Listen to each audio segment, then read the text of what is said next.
Nada kalau gini. Rumbi bedago, tiket rumbi bedago.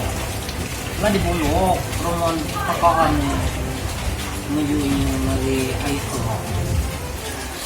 Kita ini ngali pakaan tadi, lupa robo dago kental itu. Ngalaw. Itulah pulang mulai kesakitan. Kalau dari kami dari PKSDA kita melihat rona di atas, rona itu wajah si hutan lindung itu memang sudah banyak yang terbuka. Tapi kami belum masuk ya karena kami bukan pengelola kawasan hutan lindung. Ya, kami bisa lihat dari citra itu memang banyak terbuka. Memang rata-rata orang sini dan banyak yang dari luar berkebun di bukit, hutan larangan kalau orang sini bilang. Nah begitu tadinya hutan, ini sebenarnya bukan efek yang sebentar, karena efek yang sudah bertahun-tahun, bahkan 10 tahun yang lalu mulai buka lahan, terus berkembang. Tadinya satu keluarga ngajak tetangganya, buka lagi sebelahnya, buka terus, semakin lebar, semakin masif. Nah, otomatis ruang si harimau terganggu, karena tadinya ruang itu dipakai dia sendirian, muncullah manusia yang tahu deh kita ini semuanya kadang di situ ada juga yang berburu. Ya.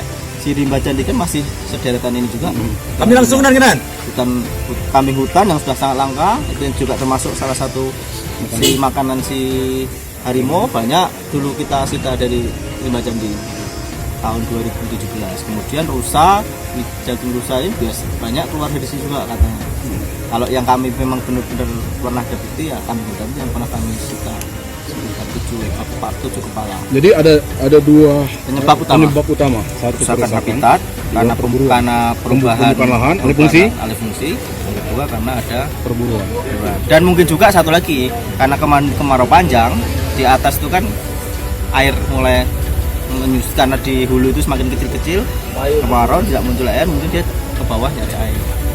Tapi semoga begitu ini mulai musim hujan nih, di atas juga mulai si tutupan lahannya mulai hijau lagi karena adanya musim hujan, air mulai ada, dia udah kembali ke habitatnya.